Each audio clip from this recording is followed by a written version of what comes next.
Então, esse daqui é mais um workshop online feito pela plataforma Music Go.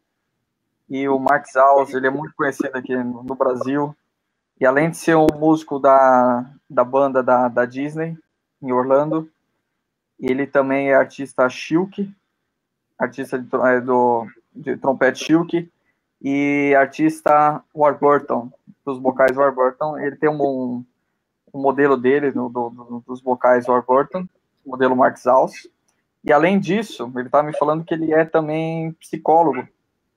E hoje em dia ele trabalha na parte de psicologia com trompetistas que têm distonia. Então, quem tem distonia focal, ele está trabalhando só com esse pessoal. Porque hoje a maior parte do tempo, ele é trompetista, tem uma agenda muito ocupada, sendo com as tarefas da Disney e tal. So, Mark, I want to tell people how you started on trumpet and who were your trumpet teachers. Yeah, I started when I was 10 years old in South Florida. And my first teacher was from the Cleveland Symphony Orchestra. His name was Warren. And he got me started on playing trumpet. What's his name? Warren Burkhart. He passed away. He doesn't live anymore, but he was with he was with the Cleveland Symphony. And, Cool. Então, eu perguntei para ele quando ele começou no trompete e quem foram os professores dele. Ele falou que ele começou com 10 anos de idade e o primeiro professor dele foi um trompetista da orquestra de Cleveland. O trompetista já morreu, o professor dele já morreu. So, you were like 10 years old. So, after that, what did you do? Well, my next teacher was a guy named Cy Prywiller in South Florida. His name was Cy. And he taught me the James Stamp method and the Caruso method, and he helped develop my range. He could not play high himself, and he still can't. He's still around, but he knew how to get other people to do it. And his other student was a guy named Charlie Porter, who's an incredible trumpet player. No, actually, Charlie Porter was in Brazil last year. He was, really? Yeah. Great guy. I was his first teacher, and I was so impressed. He was living with his mom, and I told him to take from my teacher. I didn't charge him for the lesson. I just said, you need to start taking from my teacher now. You're incredible. You're very gifted. He didn't know it. He had no idea. And he just took off. He just did great. So great. So this teacher taught you about James Stamp and Caruso. Yeah, and Charlie Parker and Miles Davis and classical and Bach and all that too. So.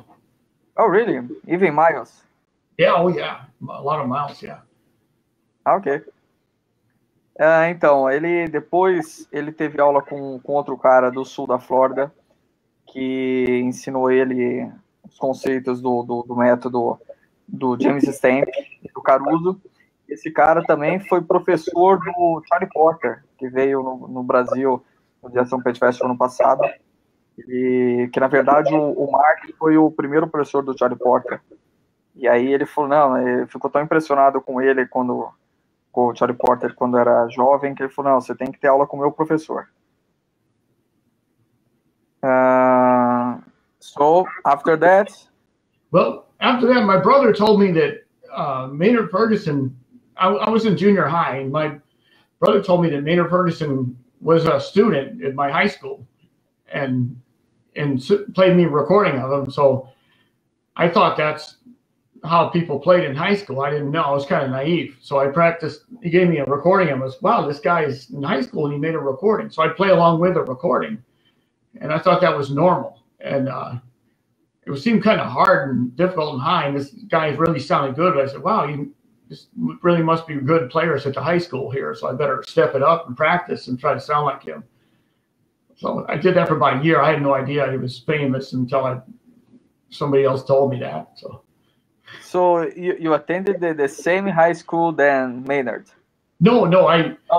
My brother told me he was a student. Oh, okay. So I thought that that's how people played in high school, and so I played along with his record, or tried to, and so I was trying to play along with his record. I could hit the notes, but I never sounded like him until, I never really could sound like him, but I tried to. So how old were you? 11 and 12. Ah, cool. Então, quando ele tinha em torno de 11, 12 anos, o irmão dele deu um disco para ele do Maynard Ferguson e falou que naquela gravação estava tocando um garoto também da época da high school, e aí ele achou que era esse modo que as pessoas tocavam na high school.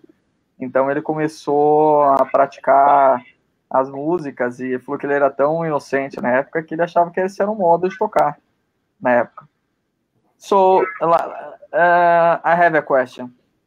Like the high notes, the range is something that is natural for you, or you have to build it? I could always hit the notes. And after about 3 months of playing, after I first got the trumpet, I was 10 years old, I could hit an A. And, but it didn't sound very good. And I built a range after I was in 10th grade. My parents had a divorce and both left the house. So it was my brother and I in the house by ourselves. And we also were left with the bills, a lot of the bills too. So I had the skill of playing trumpet. So I had to practice. I practiced about 10 hours a day for many years, and then started to work as a trumpet player and make money. My brother and I did that, and that's why I had to practice a lot, and I had to build a range in order to be able to make a living, Okay, so you mean like in 3 months of trumpets, you could play like a high A, right? Yeah. High A or high E? High A. Okay. But it didn't sound very good. It was like kind of sounded like that. Got it. Então, ele falou que com 3 meses de trompete, ele conseguia tocar um Lá 5, um Lá agudo. Então, assim, dá para ver que esse negócio de extensão é uma coisa meio natural para ele. E aí, na época, os pais dele se divorciaram e os dois saíram de casa. Então, ele ficou vivendo com o irmão dele, os dois sozinhos. E aí, na época, ele começou a estudar muito. Ele estava usando quase 10 horas por dia, porque ele percebeu que eles tinham ele percebeu que ele tinha que fazer alguma coisa da vida para conseguir se manter. Então, ele estava estudando muito. E uma outra coisa que ele falou antes, que o professor dele, que ensinou o James Stamp e o Caruso, ele foi um dos caras que construiu a extensão dele. Esse professor não conseguia tocar muito agudo, até hoje não consegue tocar muito agudo, mas ele conseguiu ensinar isso para várias pessoas, ele conseguiu desenvolver isso nas outras pessoas, ele sabe como explicar e como fazer com que as pessoas desenvolvam essa extensão. So, what was your first gig? Oh, it was at a country club, and we were in a band that played jazz standards, and we just did a normal gig, we played about 3 hours, and that was the first one. I was 15 years old when I started working. So the band played for people to dance and... Yeah, we played for dinner and dancing, and it was Palm Beach Country Club, North Palm Beach Country Club. Sorry. So was it in Florida area? Yeah, Palm Beach, South Florida. Yeah. Okay. E a primeira gig que ele fez foi numa banda de baile. Então tocavam no jantar e depois as pessoas dançavam. Então eles tocavam em média de 3 horas. Também foi na região da Flórida. Bom, se alguém tiver pergunta, já vai perguntando aí, porque hoje talvez a gente não tenha muito tempo. So, what's your trumpet routine? What do you practice? Or what, even better, what did you practice when you were around 18, 19, 20? Practice? Yeah. What kind of stuff you're? I do stamp warm up, James stamp warm up, then Clark. I mean, my practice routine was about 6 to 10 hours long, so I did a lot of stuff, and I did Schlossberg, Schuhbrook tonguing, then double tonguing, and then about the middle of that, I'd take a break, and then I do Caruso, and then at the end of it, I do Aebersold. I'm sorry, then I do Charlie Parker Omnibook, and then sight reading, and then I would do the Aebersold improv for a couple hours, and so usually I could get it in with like 6 to 8 hours. So I could get it in. If I was feeling okay, I'd do 10 hours. So you mean you do that every day now? No, not now. No, you used to. I used to, yeah. I can't. Now I'm working at the park, and I practice on the breaks, but I can't practice as long. Okay. I will try to remember all books, and otherwise I will ask again. Ele falou que ele costumava a estudar, fazer a rotina de aquecimento do James Stamp.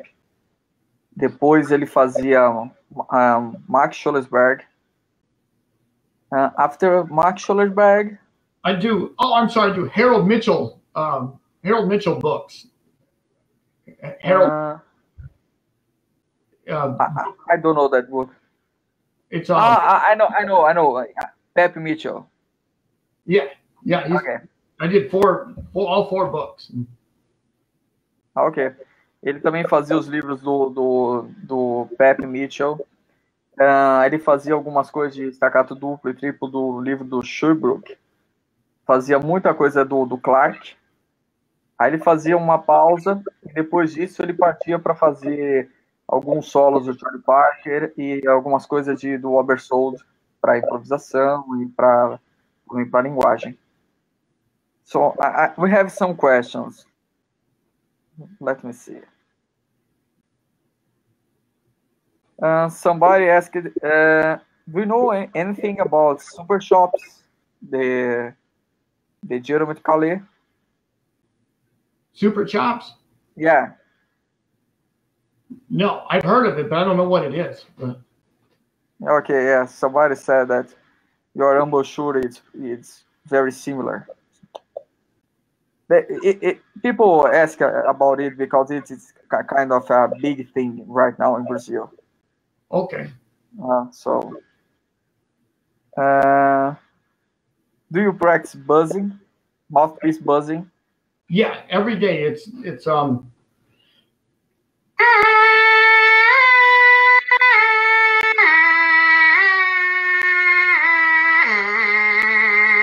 the same routine Arturo does, and it's I'm trying to get the air as steady as I can.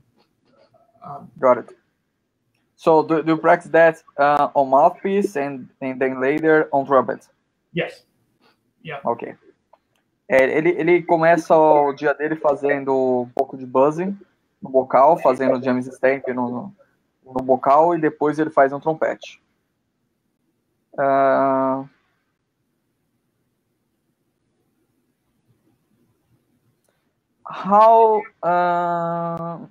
Só respondendo aqui o Samuel. Ele falou que não conhece nada sobre super shops. Ele já ouviu falar alguma coisa, mas não tem a mínima ideia do que isso seja. Aqui, a pergunta do Jefferson. Alguém já perguntou sobre resistência nas regiões mais altas, tocando, e manter a qualidade das frases? So, how to have endurance to play in the high range and keep the quality of the sound? Okay, so when you have to keep the throat, this part of the throat open, like it opens the throat. When you go from low to high, you won't constrict the airflow, and you also practice soft. So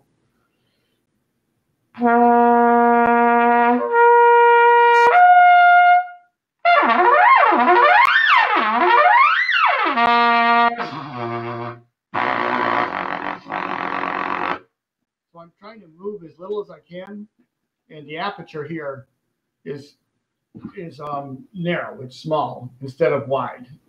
If that makes sense. Yep.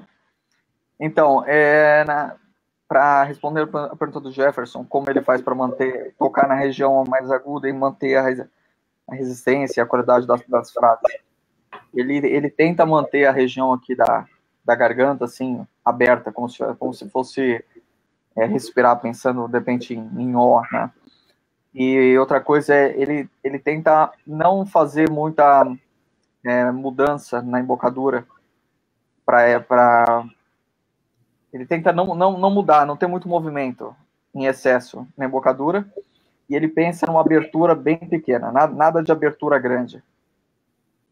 So, can you explain a little bit more about how you play in the dry range, about the aperture, and about the airflow? Yeah, when you practice, you want to practice as soft as you can. And it will make the aperture go where it's supposed to go. If you practice everything really loud, it makes the aperture too wide and it stops the upper register from forming. The other thing to do is to not practice until you get tired. If you do that, you'll get better at being tired quicker. You'll become more efficient at getting tired.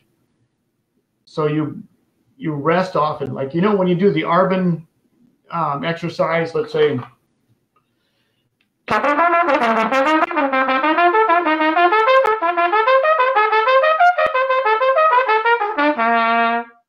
right, you rest as long as you play. And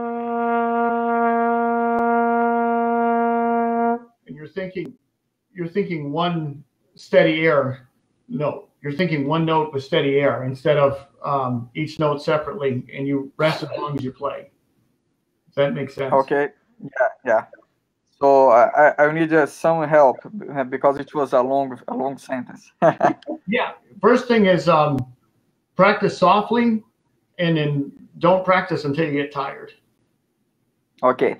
Então, ainda continuando a pergunta do Jefferson. Pratique suave, pratique piano e não pratique até você ficar cansado. And then you practice a short amount of time and then you rest. And the brain will learn how to play more efficiently if you practice in smaller increments. Just like a computer, it takes smaller bits of information better than it does larger. So like practicing in small sessions. Yeah. Just maybe like that.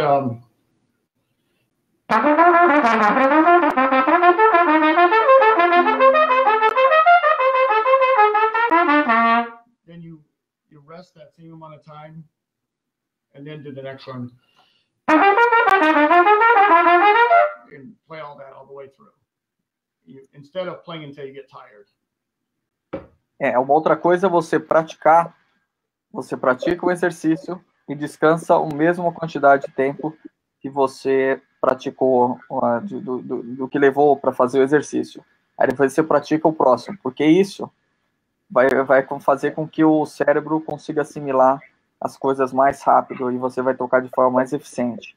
Ao invés de você ficar tocando um exercício atrás do outro e ficando cada vez mais cansado. Você tem que tocar e dar um tempo para o cérebro assimilar. Então, você, sei lá, tocou o exercício, durou 15 segundos, você descansa 15, 20 segundos e faz o próximo. Yeah. Let me see if you have more questions.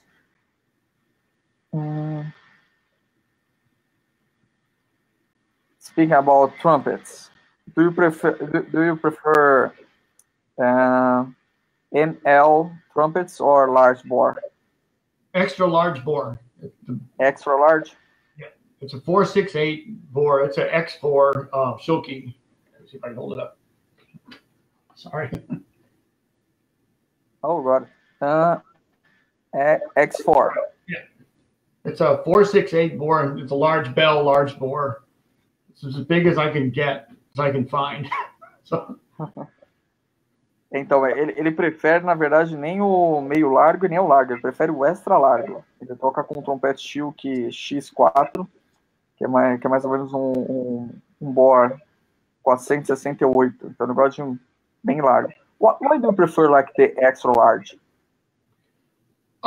In the upper register, it doesn't back up on me. It has no resistance up high. Also, I point down when I play, and that has my airstream needs something that won't have resistance. It makes it so I can't have resistance, or it starts to back up on me, and it hurts me playing higher. Makes it harder to play higher.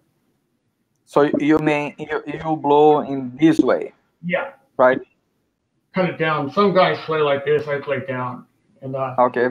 If I played like this, like Roger Ingram, I would need a smaller bore horn.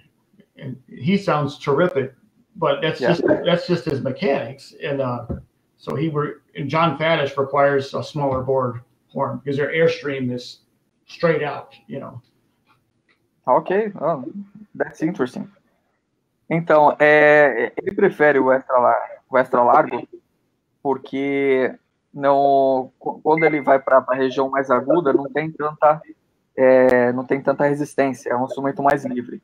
Ele falou que isso faz muita diferença para ele porque ele toca para baixo. O fluxo de ar dele, por causa da embocadura, vai sempre para baixo. Ele falou que se ele tocasse como Roger Ingram ou John Fetz, que toca mais reto, aí ele tocaria com um trompete com bore menor. Porque isso é uma questão de mecânica. Porque ele não consegue... Não é que não consegue, ele prefere um instrumento, ele soa melhor com um instrumento com menos resistência, com quase nenhuma resistência. A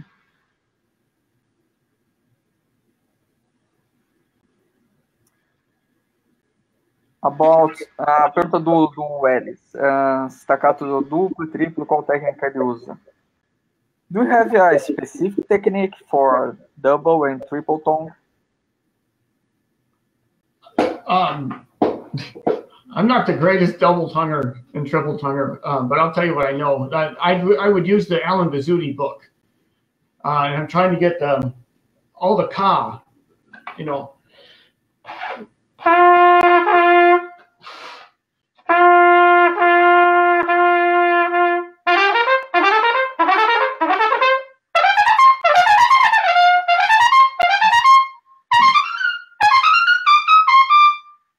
I'm trying to focus on and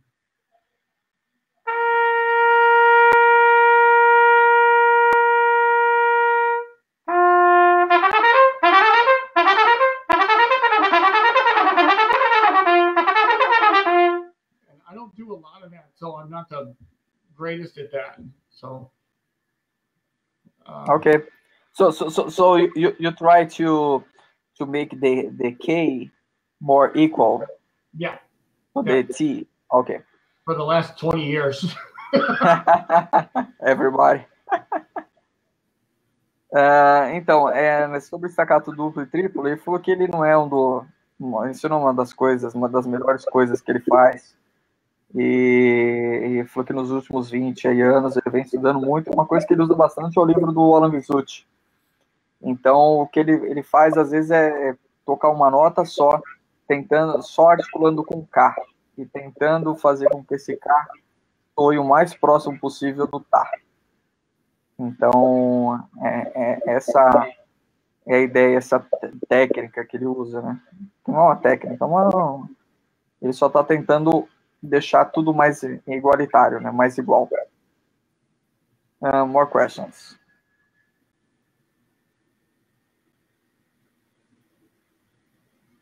Pergunta aqui do Pablo.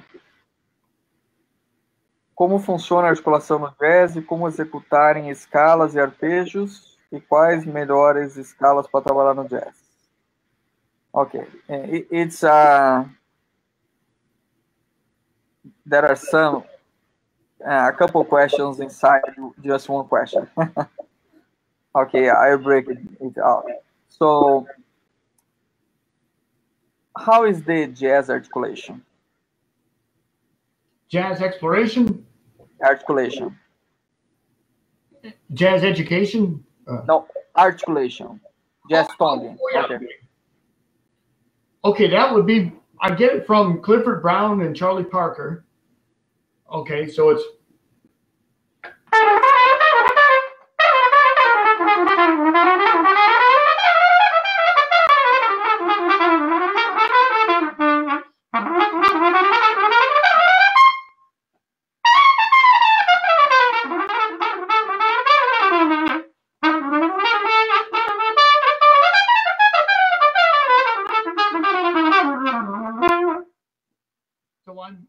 I'm tonguing on only certain phrases, like on certain areas, and I basically stole that from Charlie Parker and Clifford Brown and tried to tongue where they did.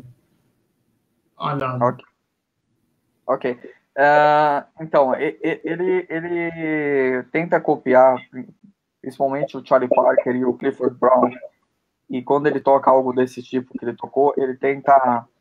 ele só articula em alguns trechos. Can you explain a little bit more, like in slow motion, how to do that?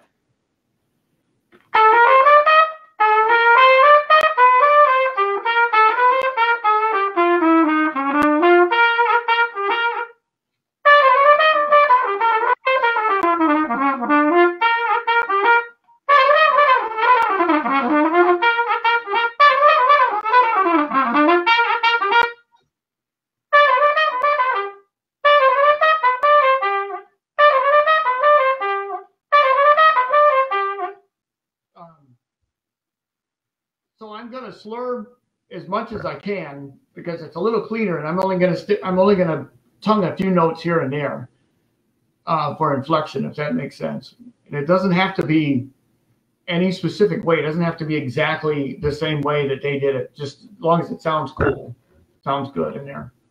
Ok. Então, ele tenta fazer ligaduras o máximo que ele pode dentro da frase. E ele articula em alguns trechos. Então, a melhor coisa é você ouvir o que uma gravação, algum artista que você gosta, e tentar copiar aquela articulação. So on this lick, I would tongue in groups of 3.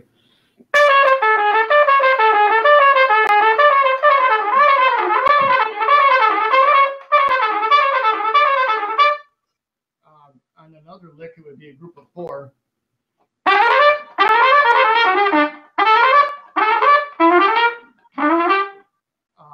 And then the lick might be in a doodle tongue, is like a trombone player would use.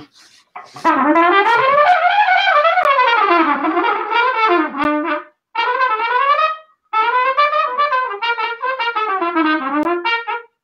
might be more heavy on the. I might use more articulation. If it's more of less of a bebop thing and more of a jazz thing. Let's see, if it's more of a straight ahead jazz and less bebop, I would maybe use more tongue on it. That's why I would group the tonguing based on the on how many notes are in the phrase. If there's 3 notes, I do a group of 3 tongue. If there's 4, I do 4. Ok.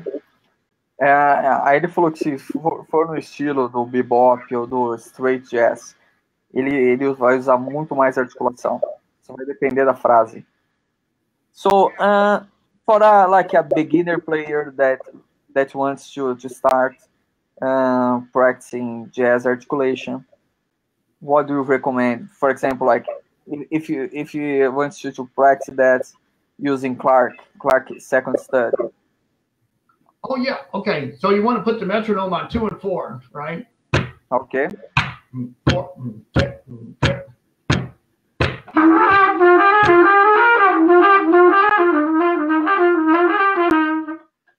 All right, and then instead of just doing the written Clark study, you want to do a whole tone. You want to practice whole tone and whole tone half tone.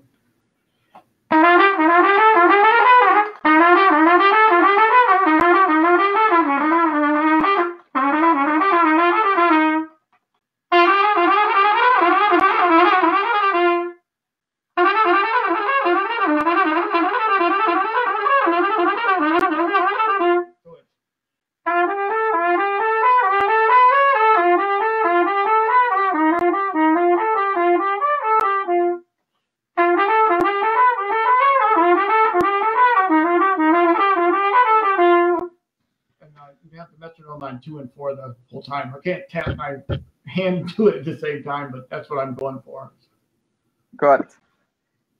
Então, uma coisa que você pode usar para começar, por exemplo, é o segundo exercício do segundo estudo do Clark, e você coloca o metrônomo no 2 e no 3. Então, em vez de pensar 1, 2, 3, 4, você coloca no 2 e no 3, e você toca pensando nessa articulação que ele mostrou. E uma outra coisa que você pode fazer é fazer também, usar o exercício do Clark para fazer em tons inteiros. Isso é uma coisa boa. Another question. A pergunta do Reinaldo aqui, se ele estuda Caruso. Ele falou que ele estuda Caruso. He wants you to know, you have already told us that you practice Carmine Caruso. Yeah. So, what exercises and how do you practice that? Okay, good question. On my website, I have a video of Caruso, and I can send that to you, or you could take it off of my website and put it on yours if you'd like. And I can send you a link, and it demonstrates how to do it, and you can put it on your site. And there's also the music to it as well. It's pretty available to anybody. So I do 6 notes. And you want to, well, if you want to say that first, I'll go into the next thing to make it easier there.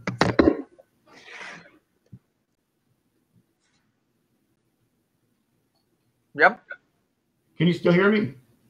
Yeah, I can. It was a little bit frozen, but I'm back. Okay, good. I was going to say, I can send you the video of it to put on your site, the 6 notes and the seconds. So I can send you a video link, and you can either link to it or just pull it off and put it on your site if you'd like, and also send you the PDF music as well, so they can get that on your website. And I'll demonstrate here if you want. I don't know if you want to say that, and then I'll come back. Yeah, please demonstrate a little bit. So let me translate it. Ele falou que ele faz o Caruso, o primeiro exercício, né, que são as 6 notas, e ele faz o outro exercício de segundas. E ele falou que ele tem um vídeo demonstrando isso, que ele vai disponibilizar para a gente colocar na plataforma. Então, em breve vai ter um vídeo aí dele demonstrando isso na plataforma. E ele vai demonstrar um pouquinho agora. Yeah, if you can demonstrate a little bit. Sure. This is 6 notes. If you want to tell them, this does not move. This stays tight the whole time, and you breathe through your nose, and you can't breathe through your mouth at all, or else the exercise doesn't work. And it's just 2 times through, and it starts hurting. It's pretty painful the second time through. Ok. Então, pro exercício ter efeito, você tem que manter isso daqui firme, e você respira pelo nariz, não pode respirar pela boca, porque a ideia é você manter a embocadura fixa, como um exercício isométrico. E falou que isso na segunda repetição, a musculatura começa a doer, né, a queimar. Falou que é bem dolorido. And this is the only time I practice until I get tired. This is it. I never practice until I get tired unless I'm doing this exercise.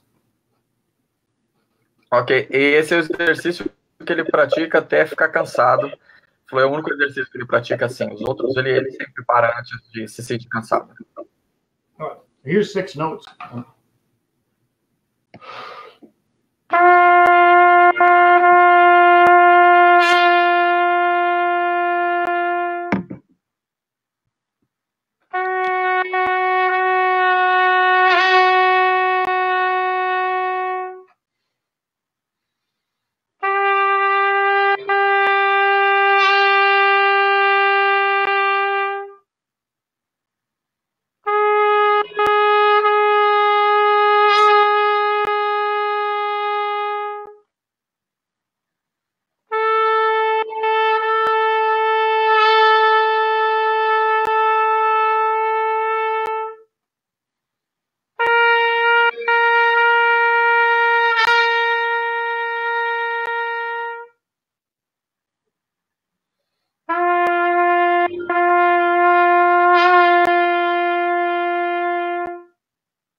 It's painful. Yeah, I have a question. The first note you use like brief attacks. Yes. Right. The second note you tonk. Yes. And the third one. Third note is like an air push, or if you will. Okay, so it's a kind of brief attack too. Yeah, breath attack. Yeah. Yep. Ok. Então ele faz assim: a primeira nota você ataca só com ar. A segunda você articula com a língua, uma articulação bem legado, bem tenuto. E a terceira nota você usa de novo só o ar. Então você joga mais ar para simular uma articulação. Então é assim que ele faz o Caruso. Okay, more questions? So now we are talking about trumpet players, mouthpiece. A pergunta aqui do Leopoldo. Pergunta sobre bocais, bordas e furo. O que ele usa? Taças. Okay, he wants to know about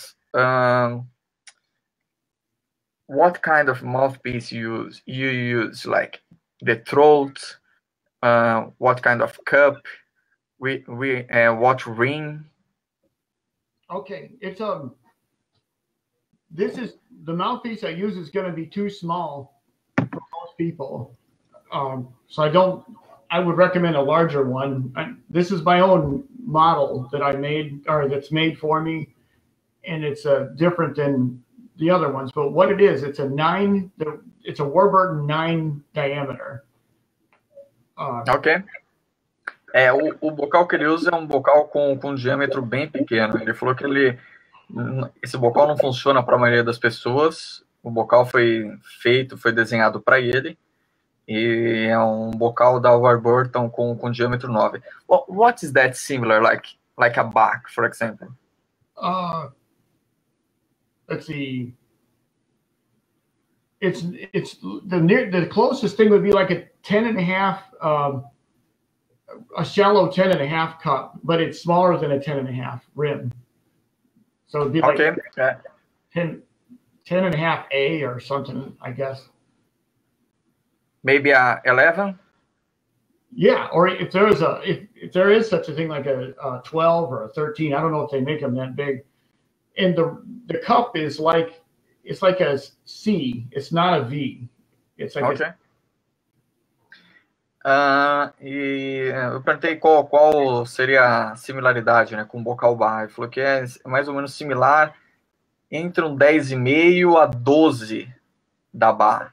Então ele falou, mas só que o copo é bem raso. Então seria, de repente, sei lá, um bar 12E, que o copo ele não é em V, é um copo em S.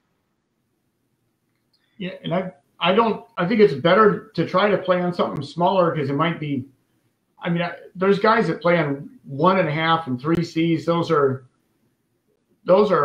difficult to use. If Arturo Sandoval's plays a 3C, but he's also a one of a kind. You know, he's not from this world. He's phenomenal, and so we don't want to. He's kind of it's hard to compare to that. He's like in a whole other dimension than the rest of us. But other than him, I would try to lean towards the smaller sizes, you know, if you can. So. Yeah, you mean for that specific kind of work? Well, any kind of work. Any kind, okay. Even symphonic band, it's better to change the throat in the backboard rather than the rim if you can. If you can still get the sound you want. So. Ele falou que os vocais, por exemplo, no torno de 1 e 1/4 e 3C, por exemplo, ele falou que não são vocais fáceis de tocar.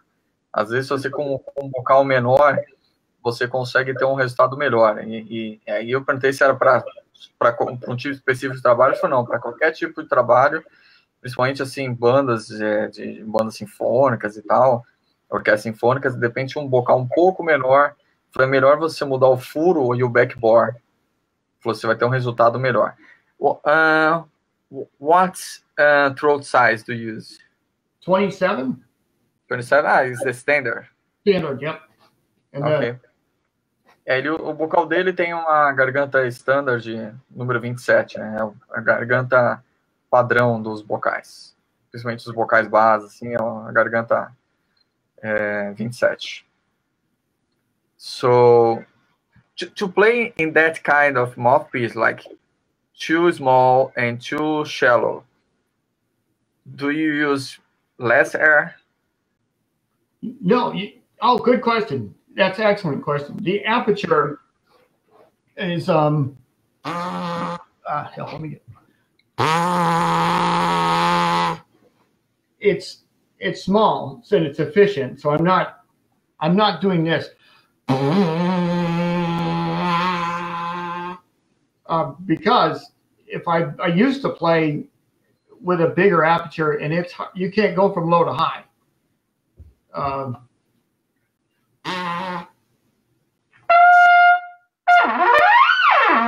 If it's wider, I can't I'll lose the upper and the lower, and just play in the middle. And that's it. Ok.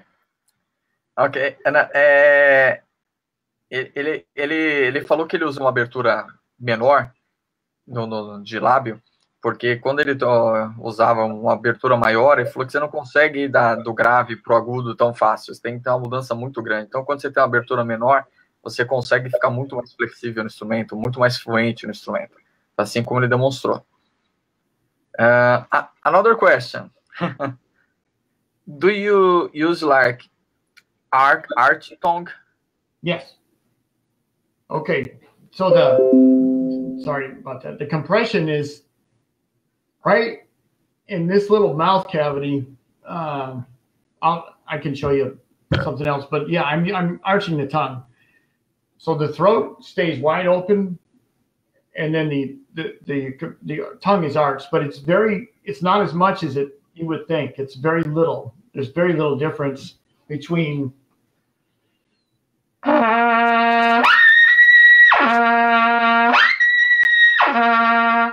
it's very slight. It's not that much. Got it. So it's not a big difference, big change. I'm trying to make as little change as I possibly can. Okay, so even the low C, you use like the arch tongue? A little bit, yeah. Ok. Eu perguntei se ele usa a língua arqueada, né? A língua arqueada é quando você prende a língua. Do you hold the tongue behind the bottom teeth? Let me see. Okay.